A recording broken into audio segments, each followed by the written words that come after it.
नमस्कार, DD news Rajasthan के इस विशेष कार्यक्रम में आप सभी का स्वागत है। मैं हूं आपके साथ विकास।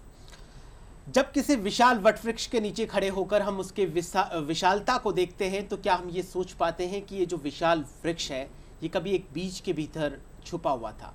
जी हाँ, विश्व का सबसे बड़ा लोकतांत्रिक देश भारत है और भारत के लोकतंत्र रूपी वृक्ष की बात करी जाए और इसकी विशालता को देखें तब क्या हम ये सोच पाते हैं कि ये विशालता लोकतंत्र का जो ये विशाल वटवृक्ष है वो पंचायती राज जैसे एक छोटे से बीज में छिपा हुआ था। इसी पंचायती राज जैसे छोटे से बीज को समय समय पर विकास की रफ्तार से जो पोषण मिला, जो पारदर्शिता और ईमानदारी की जो छांव मिली, उसी का ही कारण है कि विश्व का सबसे बड़ा लोकतांत्रिक देश भारत बन पाया है। और उतनी ही कुशलता के साथ में करीबन 65 साल हो गए हैं भारत में पंचायती राज की स्थापना की। और इसी को ध्यान में रखते हुए आज जो हमारी पंचायत समितियां हैं वो सशक्त हो रही है। सशक्त पंचायत समितियां सशक्त भारत के निर्माण में किस तरीके से अपना योगदान निभा रही है, इन्हीं सभी विषयों पर चर्चा करने के लिए स्टूडियो में आज हमारे साथ में बेहद ही खास मेहमान मौजूद हैं जो लगातार अपने गांव के विकास के लिए इस तरीके से कार्य कर रहे हैं कि उनका जो गांव है वो राज्य स्तर पर, राष्ट्रीय स्तर पर अपनी अलग ही पहचान बना रहा है। मैं परिचय करवा देता हूं। हमारे साथ जाहोता गांव के सरपंच श्याम प्रताप सिंह जी राठौड़ मौजूद हैं। श्याम जी, आपका बहुत बहुत स्वागत है। आपके नेतृत्व में लगातार जाहोता गांव, चाहे राज्य स्तर की बात करी जाए चाहे राष्ट्रीय स्तर की बात करी जाए, आपके नवाचारों ने उसको एक नई पहचान दी है। किस तरीके से नई पहचान दी है, क्या कुछ इन्होंने खास कार्य किए हैं और पंचायती राज किस तरीके से सशक्त बनता जा रहा है, इन्हीं पर चर्चा करने के लिए चर्चा को शुरू करते हैं। सर, आप पिछले कई सालों से सरपंच हैं, जाहोता के सरपंच हैं और जाहोता को अपने नवाचारों से पूरे राज्य स्तर पे, राष्ट्रीय स्तर पे बिल्कुल प्रसिद्ध कर चुके हैं। आपको क्या लगता है पंचायती राज कितना सशक्त है, होना चाहिए एक सशक्त राष्ट्र के निर्माण के लिए? देखिए, बड़ी खुशी की बात है कि पंचायती राज की स्थापना हुई और जो हम कहते हैं ना कि अंतिम व्यक्ति तक कैसे हमारी योजनाएं पहुंचे, उसका एक जो मुख्य धुरी पंचायत के रूप में आज स्थापित है, तो ये होना ही एक तो बहुत बड़ी बात है। और भारत जैसे कि एक गाँव का देश जिसको हम कहते हैं और वो गाँव सशक्त हो रहे हैं, आज बड़ी खुशी होती है कि हमारा देश भी सशक्तिकरण की तरफ जा रहा है और उसकी मुख्य धुरी गाँव ही है। क्योंकि हमारी जो मुख्य आबादी है, लगभग 75% आबादी जो गाँवों में निवास करती है, उनका विकास कैसे हो जी। क्योंकि हर योजना जो भी हमारी बनती है वो मुख्य रूप से गाँवों को ध्यान में रख के बनाई जाती है। और आज वो योजनाएं को क्रियान्विति कितने बेहतर ढंग से हो पा रही है, तो मैं वर्तमान सरकार का और जो तत्कालीन जो भी सरकार यहाँ काम कर रही है, गाँवों के लिए सोच रही है, उनका साधुवाद दूंगा। और आज हमारे गाँव निश्चित तौर पर बहुत आगे बढ़ रहे हैं, बहुत आगे बढ़ रहे हैं। राष्ट्रपिता महात्मा गांधी ने कहा था कि भारत की जो आत्मा है वो गाँवों में बसती है और गाँवों का विकास होगा तभी राष्ट्र का विकास संभव है। आप सरपंच हैं, करीबन 65 साल हो गए हैं पंचायती राज की स्थापना राजस्थान से ही शंखनाद हुआ था 2 अक्टूबर 1959 को नागौर के बगदाड़ी से। तो अब तक जो पंचायती राज का जो सफर तय हुआ है उसको किस तरीके से देखते? जैसा कि आपने पूर्व में एक वटवृक्ष की बात की थी, वो बीज का जिस प्रकार से वटवृक्ष आज बनता जा रहा है और वटवृक्ष में हम देखते हैं ना, तो अपना जो भारत है वो इतना बड़ा है कि एक जगह बैठकर सरकार वहां तक पहुंच नहीं पाती। और इसीलिए पंचायतों का ये जो पंचायती राज की स्थापना हुई और उसमें भी क्या मुख्य रूप से 3 रूपों में इसका बांटा गया है, जिसको भी अलग अलग, जिसमें अपन न्यूनतम स्तर पर देखते हैं, निचले स्तर पर देखते हैं तो पंचायती राज में पंचायत, ग्राम पंचायत आती है। फिर उससे ऊपर हम ब्लॉक स्तर पर देखते हैं तो पंचायत समिति आती है और तीसरे स्तर पर हम बात करते हैं तो जिला परिषद आती है। जो 3 जो मुख्य धुरियाँ हैं वो अंतिम व्यक्ति तक सरकार कैसे पहुंचे, सरकार की योजनाएं कैसे पहुंचे। और आज हम अगर पूरे भारत की बात करते हैं, मुश्किल से कुछ 3 राज्य ऐसे हैं जहां पर पंचायती राज नहीं करता, जिसमें मिजोरम है, नागालैंड है, हमारा मेघालय है। उसके अलावा अगर हम जितने भी बात करते हैं तो ये तीनों कड़ियां वहाँ पे बहुत शानदार रूप से काम कर रही है। और अंतिम व्यक्ति कैसे अपना उत्थान कर सकता है, गरीब कैसे अपना उत्थान कर सकता है सरकार की योजनाओं के माध्यम से, उसकी क्रियान्विति बहुत अच्छे बेहतर ढंग से हो रही है। बहुत सही बताया आपने कि समाज के अंतिम पायदान पे जो खड़ा है और अंतिम पंक्ति के अंतिम व्यक्ति तक सरकारी योजनाओं का लाभ कैसे पहुंचे और वो सामाजिक जीवन स्तर की जो मुख्य धारा है उसमें किस तरीके से आए, इसलिए पंचायती राज बहुत सशक्त होना जरूरी है। जब हम पंचायती राज और सशक्त पंचायत की बात करते हैं तो जो सशक्त पंचायत है उसको लेकर क्या कुछ ऐसा होना चाहिए, कैसे समझे कि इस पंचायत को सशक्त कहा जाए? देखिए, मैं इसको अगर मुख्य रूप से हम देखें तो हम पंचायत अगर समझते हैं तो पंचायत कोई एक व्यक्ति नहीं है जी। पंचायत का मतलब होता है एक पूरा गांव और पूरा गांव जब एक योजना के लिए, एक विजन के लिए जब काम करता है तो ही गांव आदर्श की ओर जाता है। सहकारिता का विजन, बिल्कुल, जन सहभागिता होनी चाहिए, पंचायत को पता होना चाहिए, पारदर्शिता होना चाहिए, उसमें विश्वसनीयता होनी चाहिए कि भाई हमारी पंचायत है, जो ये पंचायत किसी सरपंच या किसी वार्ड पंच की नहीं है, ये हम सब की है, इसमें हम कैसे करें। और इसमें जो मैं हमेशा कहता हूँ कि मैं से हम की यात्रा करने की आवश्यकता होती है। मैं सबके लिए, मैं का भी मेरे लिए। हाँ, और इसमें क्या, जैसे कोई भी योजना को, जैसे अगर हम बात करें कि हम स्टूडियो में बैठे हैं, इसको अगर मुझे क्लीन करना है, मैं अकेला करूं, एक हम सब मिलकर करेंगे तो हम कुछ मिनटों में काम करते। ऐसे ही कोई भी विकास का कार्य हो, अगर कोई एक व्यक्ति करेगा तो उसमें वो असंभव सा होता है, लेकिन अगर सब मिलकर करें तो इसमें पंचायती राज में जो मुख्य इसका जो आगे बढ़ा है, उसकी मुख्य दूरी यही रही थी कि इसमें लोगों की सहभागिता कैसे हो। आज पंचायत में हर वार्ड से वार्ड पंच चुने जाते हैं, उनका निश्चित कार्यकाल होता है और वो भी जनता के बीच में से चुना जाता है। लोकतंत्र का हकीकत तो वही है कि वो कैसे व्यक्ति आगे काम करेंगे और कैसे मिलकर काम करें। और पंचायत में तो ग्राम सभा की जो हम बात करते हैं वो मुख्य दूरी है।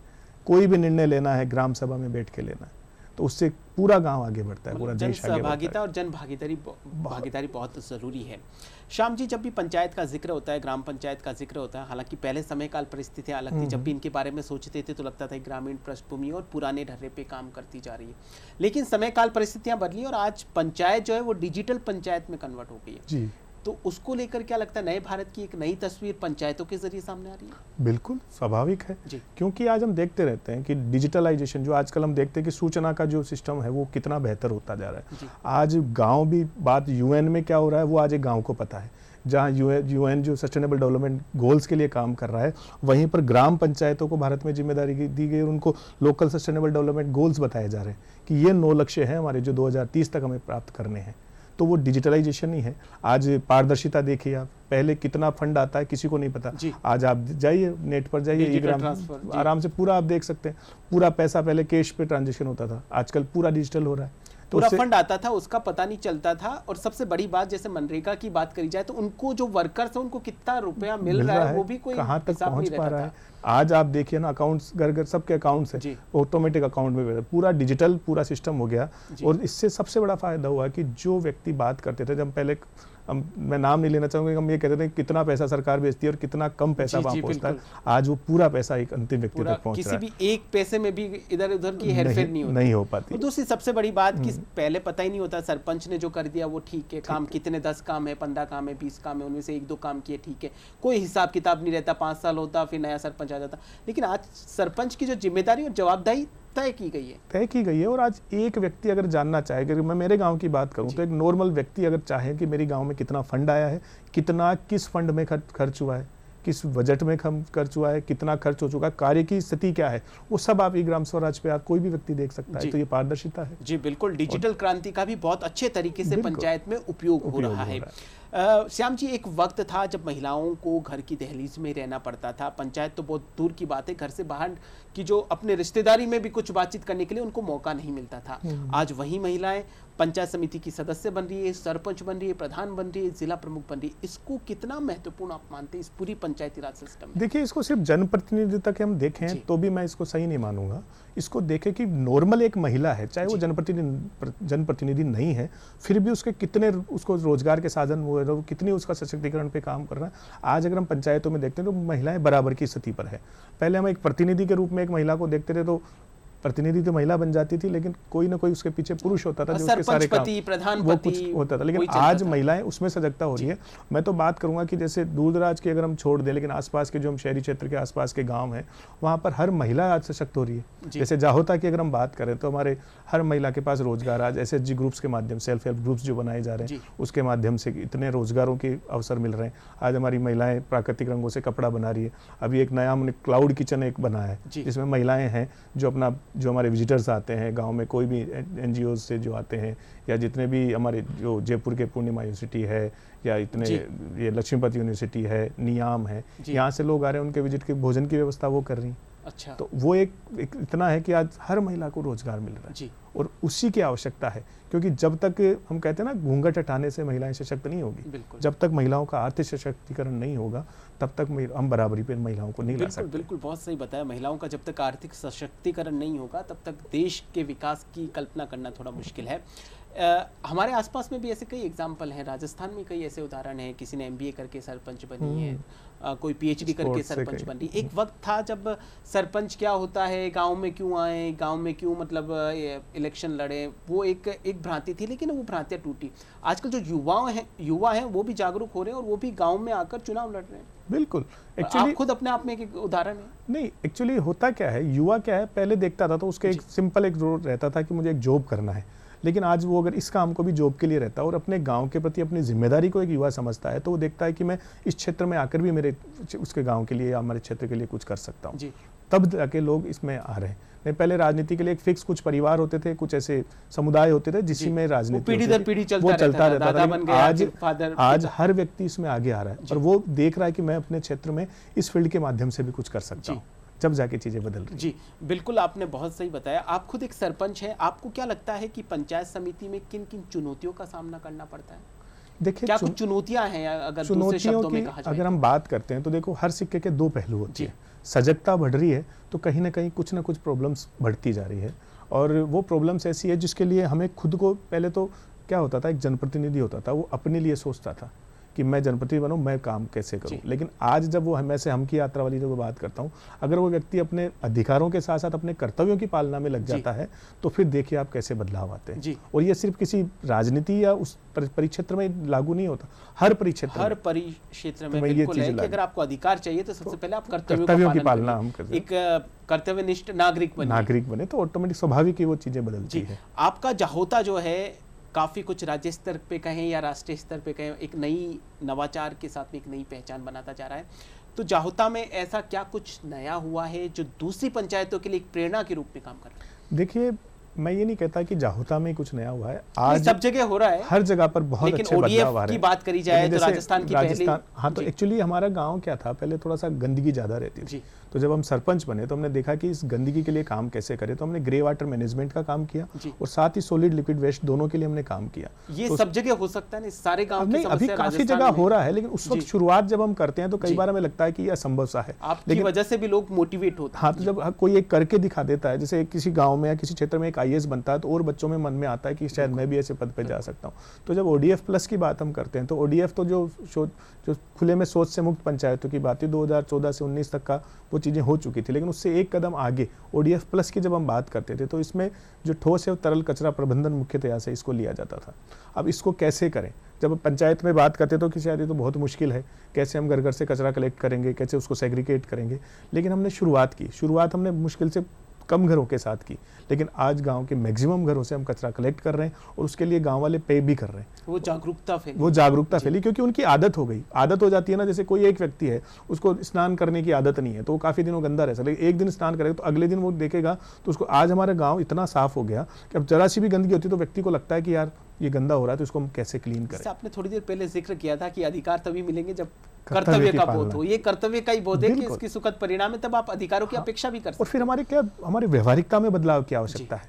हमें आदत होनी चाहिए कि हमें साफ रहना है। आज हमारी गांव की महिलाओं ने शपथ ली कि मैं अपने घर के अंदर और बाहर की सफाई की जिम्मेवारी मैं लेती हूँ। अब आप सोचिए, किसी एक गांव की अगर 250 महिलाएं शपथ ले लें तो आधा गांव तो ऑटोमेटिक साफ हो गया। तो पूरे समाज की, परिवार की एक दूरी होती है, वही शपथ ले ले तो वो है। तो इस प्रकार से हमारा कोई भी आयोजन रहता है, हमारा हरित जागरूकता अभियान देखिए, हमारा स्वच्छ जागरूकता अभियान देखिए, हमारा प्लास्टिक मुक्त जागरूकता अभियान देखिए, तो हम क्या करते हैं, लोगों को प्रेरणा के साथ साथ उनको सहयोग भी देते हैं और उनको एक मोटिवेट हम करते हैं कि ये चीज हमारी जिम्मेदारी है, अगर हम ये कर लेंगे तो हमें ये प्राप्त हो सकता है।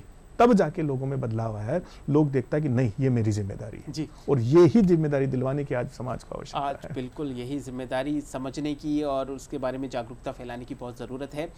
2030 तक हमें सतत विकास लक्ष्य को प्राप्त करना है, तो उसमें पंचायती जो राज है, जो पंचायत है, वो कितनी महत्वपूर्ण भूमिका?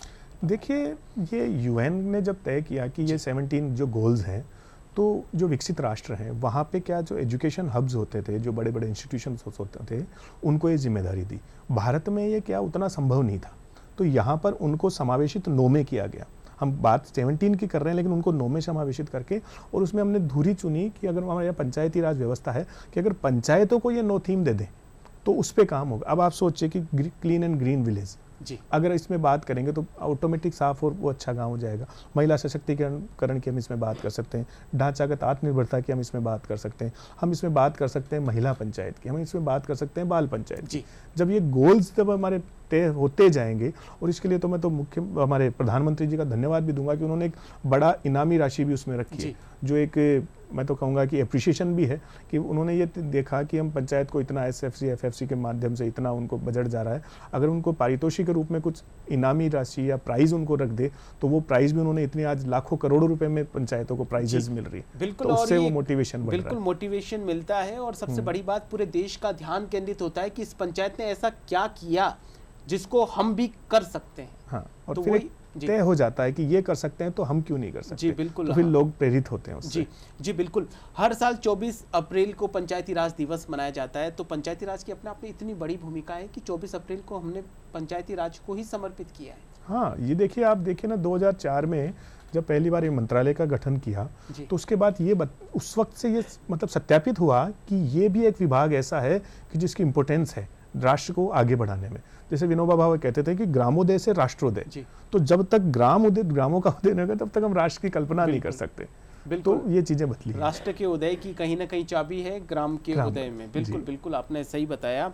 जो सरकारी योजनाएं थोड़ी देर पहले आपने जिक्र किया, तो उनका जो बेहतरीन क्रियान्वयन है वो अगर पंचायती राज से ही सही तरीके से हो जाए तो फिर वो राष्ट्र तक एक कुशल राष्ट्र या विकसित राष्ट्र की हम कल्पना कर सकते हैं। तो यहाँ पे क्रियान्वयन में क्या कुछ ऐसी चीजें हैं जो बेहतरीन तरीके से होनी ही चाहिए? क्या दिक्कत कहाँ है? देखिए, दिक्कत की हम बात करते हैं ना, तो अभी जो वर्तमान में स्थितियां हैं, क्योंकि पहले क्या होती थी, एक ग्राम पंचायत में ग्राम विकास अधिकारी, जिसको पहले सचिव कहा जाता था, उनको जैसे वो इतने ट्रेनिंग्स उनकी नहीं दी जाती। लेकिन आजकल IGPRS हमारे यहाँ पर है, और अपने हैदराबाद में जो इसका पंचायती राज विभाग का पूरा जो वहाँ पर राजस्थान से ही नहीं, हर राज्य से वहाँ पर प्रतिनिधि को बुलाया जा रहा है और उनको ट्रेनिंग दी जा रही है।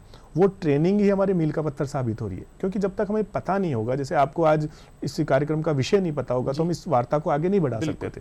तो जब तक हमें विजन नहीं मिलेगा, हमारी शक्ति या हमारी उसका पता नहीं लगेगा, तब तक हम काम नहीं कर पाएंगे। आज जाहोता में अगर हो रहा है तो उसकी एक बड़ी धुरी ये ट्रेनिंग्स ही है। तो मैं तो धन्यवाद दूंगा विभाग का कि उन्होंने हमारे जनप्रतिनिधियों के लिए इतना ट्रेनिंग की, इतनी सुव्यवस्था की है कि हम चीज़ें सीख रहे हैं और कर रहे हैं। क्योंकि सरपंच की चुनाव से पहले तो कोई ट्रेनिंग नहीं होती जी, लेकिन आज उनके जो प्राथमिक जो समय रहता है उसी में उनकी ट्रेनिंग्स हो रही है और वो अच्छा काम कर रही है। मुश्किलात ये आ रही है कि कहीं ना कहीं जैसे जो सरपंच है, जो शिक्षा का मैं एक बड़ा मानता हूँ, क्योंकि एक जनप्रतिनिधि को शिक्षित होना बड़ा आवश्यक है, क्योंकि वो शिक्षित होगा ना तो ही चीज़ें हैं। आज दूर दराज के गाँव में हम देख रहे हैं जहाँ पे कोई जनप्रतिनिधि शिक्षा के क्षेत्र में नहीं है, तो फिर वो क्या है, कठपुतली या एक मोहरे के रूप में काम करता है। तो सरकारी उनको अपने अधिकारों का एहसास नहीं होता, अधिकारों का भी एहसास नहीं होता, और फिर वो कर भी नहीं पाते। वो अगर वो सोचेंगे ना तो भी नहीं कर पाएंगे, उनको कठपुतली जैसा बना दिया जाता है। तो मैं तो कह रहा हूँ कि जनप्रतिनिधि, जनता भी अगर चुनती है जनप्रतिनिधि, वो एक शिक्षित और योग्य उम्मीदवार चुनने के बाद। बिल्कुल सही बताया आपने, शिक्षित और योग्य उम्मीदवार चुने। जो चैलेंजेस हैं अक्सर गाँवों में देखे जाते हैं, चाहे शिक्षा का हो, चाहे स्वास्थ्य का हो, चाहे स्वच्छता को, तो इसको किस तरीके से दुरुस्त किया जाना चाहिए? हालांकि सरकार पूरी कोशिश कर रही है, लेकिन अभी भी उस जो स्तर है वहां तक नहीं पहुंच पाए। देखिए, मैं अगर मेरे अनुभव से मैं बताऊं तो इसकी एक बड़ी वजह ये होती है कि सरकार कोई भी नियम बनाती है तो सरकार थोप नहीं सकती। जैसे अगर हम दूसरे राष्ट्रों की बात करते हैं, चाहे जो भी हमारे, चाहे चाइना, जापान की कहीं भी बात करें, वहाँ हर चीज़ की सज़ा है। अब हमारे यहाँ पे क्या कानून, हमारा संविधान ऐसा है कि हम लोगों को प्रेरित ही कर सकते हैं, उन पर दंड नहीं रख सकते। अब पंचायत में भी हम बात करते हैं अधिनियम के अनुसार यहाँ भी प्रावधान है कि अगर कोई रोड पे थूकता है या पेशाब भी करता है तो उसका जुर्माना है, लेकिन हमारी माइनस पॉइंट ये है कि हम वो ले नहीं पाते, और इस वजह से हर व्यक्ति क्या सोचता है कि मैं क्यों बुरा बनूं। तो इस वजह से एक बड़ी समस्या ये है। तो इसके लिए सबसे बड़ी ये तो ग्रामीण जागरूकता है। ग्रामीणों में जब तक जागरूकता नहीं आएगी, हम जो सफल क्यों हो पाए, क्योंकि हमने हर चीज़ गांव वालों के साथ पारदर्शिता के साथ की और उनको विजन, अपने विजन को सबका विजन बनाया, उनके साथ कंधे से कंधा मिला और उनको जिम्मेदारियां दी। कई बार क्या होता है कि एक सरपंच या वार्ड पंच या वो देखते हैं कि ये तो पंचायती राज मेरा है या मैं इसमें मेरे हिसाब से काम करूंगा। नहीं, तब तक नहीं हो पाएगा। हम उनको भी सहभागी बनाएं, चाहे वो ग्राम सभा हो, रात्रि चौपाल हो, वार्ड मीटिंग्स जो होती है उसके माध्यम से उनको इन्वॉल्व करना है, तो सिस्टम को पार्ट बनाना बहुत जरूरी और है। पंचायत क्या सर एक मिनी सचिवालय होता है। जी। एक पंचायत में यही नहीं कि सिर्फ आप कोई जाए अपनी बात रख देगा या विकास की बात करे, पंचायत में हर प्रकार का काम होना चाहिए। आज हमारी पंचायत में कृषि विज्ञान केंद्र भी बना हुआ है, हमारे यहाँ आधार सेंटर भी है, हमारे यहाँ विज्ञान ये जो बैंक भी हमारे अंदर ही है, वहाँ महिला पंचायत का भी गठन किया और बाल पंचायत का भी गठन किया। अब आप देखिए कि संपूर्ण समुदाय एक पंचायत में जाता है, उसका फुटफॉल होता है, तो उसके सामने चीजें रहती है और उनका सहयोग भी मिलता है। कई बार हम देखते हैं कि मैं काम करूंगा तो डिस्टर्बेंस होगा, नहीं, उससे सहयोग मिलता है। आपने जिक्र किया महिला पंचायत और बाल पंचायत, ये क्या है? जी देखो, कौन सा नया कंसेप्ट? महिला पंचायत एक्चुअली क्या है, महिला पंचायत की जगह पर हमने एक जगह बनाई कि महिलाओं का फुटफॉल कैसे बढ़े। तो कई बार वयोवृद्ध सरपंच होते हैं या मान लो एज ग्रुप ऐसा होता है कि महिलाएं अपनी बात गाँव में अभी तक थोड़ा बहुत रहता है, तो हमने एक महिलाओं के लिए एक अलग से व्यवस्था करी कि हम महिला पंचायत का गठन करेंगे, सिर्फ महिलाएं ही बैठे, तो वहाँ पर महिलाएं अपनी बात रखें। उसमें महिला वार्ड पंच जो हो, क्योंकि बराबर जैसे हमारे 13 वार्ड हैं तो उसमें 7 महिला वार्ड पंच है, तो उस सभा की अध्यक्षता भी महिला वार्ड पंच करें ताकि महिलाएं अपनी बात रख सके। महिलाओं के लिए, महिलाओं के द्वारा। हाँ, और उस बात को, हाँ, उसमें हमने महिलाओं को और बच्चों को दोनों को इन्वॉल्व किया है। तो उसमें बाल पंचायत का अलग से गठन किया है, और हमारी जो 5 और 20 को जो पाक्षिक बैठक होती है, तो 1 से 5 के बीच में इन दोनों सभाओं की मीटिंग होना अनिवार्य कर दिया। बाल पंचायत का जब गठन हुआ, इसका गठन होता है या ऐसे ही नहीं, ये ऑथेंटिक है। नहीं, इसमें भी क्या है, जैसे वैसे तो सरकार द्वारा निर्धारित किया हुआ है, लेकिन इस पे लोग ध्यान नहीं दे पाते। कई बार क्या जनप्रतिनिधि या सरपंच सोचता है कि ये वोटर नहीं है, लेकिन मैं ये मानता हूँ कि एक जनप्रतिनिधि के लिए जो पूरी आबादी है वो उसका पूरा जिम्मेदारी होती है। तो बाल पंचायत में जो हमने लेने का उद्देश्य था कि जो मुख्य आबादी की 35% आबादी जो होती है वो 18 वर्ष से कम आयु के बच्चों की होती है। तो हमने 10 से 18 वर्ष के बच्चों को चुना और उसमें से प्रत्येक वार्ड से 2 लीडर्स चुने। तो इसे 13 से हमारे 26 लीडर्स बने। अब उनके बीच में हमने सरपंच के चुनाव करवाए, उसमें जो लगभग हमारे पूरे गांव से लगभग 326 बच्चों ने भाग लिया था उसमें बाल सभा में, और उसमें से हमारे यहाँ सरपंच बना और उप सरपंच बनाया गया। फिर उन बच्चों में इंटरेस्ट के हिसाब से उनका मंत्रालय भी बनाया गया। तो हमने 3 मंत्रालय बनाए। तो उसमें एक तो स्वच्छता मंत्रालय है जिसमें स्वच्छता मंत्री 2 बच्चे बने। लोकतंत्र की खूबसूरती है। हाँ, जो और मेन हम और उन बच्चों को वहीं से, आज आप सोचिए कि एक 14 साल की एक बाल सरपंच बनी है, आज वो एनवायरनमेंट की बात करती है, वो एसडीजीज की बात करती है। तो ये कितना आने वाला, कितना हमारा सुखद समय हो सकता है गांव का। में ऐसी कल्पना करना ही मुश्किल था, और वहां पर वो चीजें हो रही है, चीजें दिखाई दे रही है। और ये मैं आपको बताऊं तो अभी यूनिसेफ के भारत में 75 वर्ष पूरे हुए हैं। उनके जो 75 वर्ष पे जो चर्चाएं हो रही है वो बाल पंचायत पे हो रही है। और वो सौभाग्य हमारे जाहोता का है कि जाहोता की बाल पंचायत को उन्होंने वर्ल्ड वाइड उस चीज को रखा है कि कैसे एक सरपंच और ये मंत्रालय काम कर रहा है। सबके लिए गर्व की बात है। आजकल जहां बाल पंचायत का जिक्र किया, विधानसभा में भी बाल संसद का आयोजन होने लगा है। हाँ, क्योंकि आने वाला भविष्य उन बच्चों का है। आज आप देखिए क्लाइमेट की बात है, आज अगर हमारी आयु की बात करते हैं तो मुश्किल से 20 से 25 साल का आने वाला समय हम देखेंगे, लेकिन उस बच्चे के सामने पूरे उसके 50-60 साल है, तो उसको भी चिंता हो रही है। तो बच्चों को अगर हम बता देंगे कि क्लाइमेट कंट्रोल करने की जिम्मेदारी आपकी ज्यादा बनती है, तो वो अभी से उन चीजों को करेंगे। तो आप सोचिए कि कैसा सुखद भारत हम पेश, सुखद भारत भी होगा। और पहले एक तरीके से एक परिपाटी बन गई थी कि नेता का बेटा ही नेता बनेगा। देश को कुशल नेतृत्व की जरूरत थी। तो अब जैसा आपने बाल पंचायत में बताया, इस तरीके के अगर प्रयास किए जाएंगे तो कुशल नेतृत्व जड़ों से ही अच्छा तैयार होगा, कुशलता के साथ में तैयार हो रहा है। एक सबसे बड़ी बात, प्रधानमंत्री नरेंद्र मोदी जी का सपना है कि भारत जो है आत्मनिर्भर भारत बने, और आत्मनिर्भर भारत बनने की दिशा में लगातार कार्य भी हो गया और उसके सुखद परिणाम नजर आ रहे हैं। तो उसके लिए बहुत जरूरी है कि गांव जो है वो हमारे आत्मनिर्भर बनने बहुत जरूरी है। देखिए सर, इसमें मेरे को एक वाक्य याद आता है। आज़ादी से पहले एक अमेरिका से एक व्यक्ति हमारे यहाँ भारत को देखने आए थे, और जब वो वापस गए देख के, वो 2 महीने यहाँ रुके थे, जब वो वापस गए, आज़ादी से पहले की बात है, तो जैसे कोई भी जाता है, जैसे मैं आज यहाँ पर आया हूँ तो मेरे गाँव वाले पूछेंगे कि कैसा रहा आपका, क्या रहा। जब वो अपने देश लौटे तो उन्होंने पूछा कि भाई कैसा लगा भारत और क्या विशेषता थी, तो उन्होंने कहा कि मैं एक परतंत्र राष्ट्र में स्वतंत्र गांव देख के आ रहा हूँ। परतंत्र राष्ट्र में स्वतंत्र गांव देख के आ रहा हूँ। उस वक्त आज़ादी से पहले भी हमारे गांव थे, और आज पंचायती राज की स्थापना भले ही कुछ वर्षों पहले हो, लेकिन अगर हम आदिकाल में भी जाते हैं तो उस वक्त भी हमारे ग्रामीण व्यवस्था इतनी सुदृढ़ हुआ करती थी कि गाँवों को विशेष वो उसमें वो बनते थे। तो जब वो व्यक्ति ये बताता है, लेकिन आज वो हमारे लिए चिंता का विषय बन गया। आज कहीं ना कहीं हम देखते हैं तो भले ही हमारा राष्ट्र तो स्वतंत्र हो गया है, लेकिन कहीं ना कहीं हम एक गाँव परतंत्र होते जा रहे हैं। और उस परतंत्रता की वजह यही है कि कई गांव जो दूर दराज में हैं, आज हम जैसे हमारे राजस्थान में जैसे बूंदी के पास के कई गांव जैसे करौली साइड जाते हैं, तो वहाँ पर देखते हैं तो अभी तक वो सुविधाएं वहाँ मुहैया हो नहीं पा रही। मनरेगा का भी देखते हैं तो रोजगार तो लोगों को मिल रहा है, लेकिन उतनी चीज़ें व्यवस्थित नहीं हो पा रही। लेकिन दूसरी तरफ इसका दूसरा पक्ष देखें तो गाँवों में ऐसी कई चीज़ें जो वैश्विक पटल पे जीआई टैग के माध्यम से अपनी एक अलग ही पहचान बना रही है, और कई शहरों का जो रुख है वो गाँवों की तरफ फिर से हो रहा है। वो तो देखो कोरोना में हमने देखा ही ना जी। भाई, आज जैसे हम पलायन गांव से शहर की ओर हो रहा था, अभी जैसे हम तो बात ही यही करते हैं कि गांव भले ही हमारे, कई बार कहते हैं ना कि गांवों का शहरीकरण हो रहा है, तो हमारी जो एक लड़ाई ये भी चल रही है कि हमें गांव भी बचाने हैं। जी। हमारे गांव हेरिटेज भी रहे लेकिन स्मार्ट भी होते जाए, विकास भी और विरासत जैसा प्रधानमंत्री मोदी जो कहते वो हैं। कहते हैं हमेशा, और आत्मनिर्भर गांव होने की आवश्यकता है। जी। गांव में जो स्वरोजगार जो है ना उसको हमें बढ़ाने की आवश्यकता है कि रोजगार के लिए, जैसे कहते हैं ना गांव का पानी गांव में, गांव का पैसा गांव में, तो जब तक गांव का पैसा गांव में नहीं रुकेगा तो उसके लिए भी हमारा एक बहुत अच्छा विजन हमारा एक चल रहा है। तो उसमें हम रोजगार, जो गांव में जो उपलब्ध हमारी चीजें होती है उसी से हम रोजगार मुहैया करवाते हैं। और मतलब हमारे गांव में ही, हाँ, वो आत्मनिर्भर जब ही तो बनेंगे। गांव का पैसा गांव में रुकना जी। चाहिए जब गांव समृद्ध होंगे। जी बिल्कुल, जब गांव समृद्ध होंगे। प्रधानमंत्री नरेंद्र मोदी जी का सपना है कि 2047 तक भारत को विकसित राष्ट्रों की श्रेणी में लाना है। ऐसे में जो सशक्त पंचायत है, सशक्त गांव, ये किस तरीके से भूमिका निभा पाएंगे? देखिए, अगर मैं सतत विकास के लक्ष्यों की अगर बात करता हूँ, अगर हर व्यक्ति या हर गांव का प्रत्येक नागरिक को हम जैसे स्कूलिंग में ही अगर लक्ष्य बताने लग जाए, जैसे प्रारंभिक शिक्षा जब होती है, जब उनको बता दें कि हमारे लक्ष्य ये हैं, उन लक्ष्यों की जानकारी करवाना सबसे ज़्यादा आवश्यकता है। जी। और लोगों को जागरूक करने की आवश्यकता है। जैसे हमारे छोटे छोटे कार्यक्रम होते हैं, आजकल कई इंस्टीट्यूशंस है जो नुक्कड़ नाटक के माध्यम से भी SDGs को बता रहे हैं, तो ये जानकारियाँ देना आवश्यक है और लोगों को जिम्मेदारियाँ देना आवश्यक है।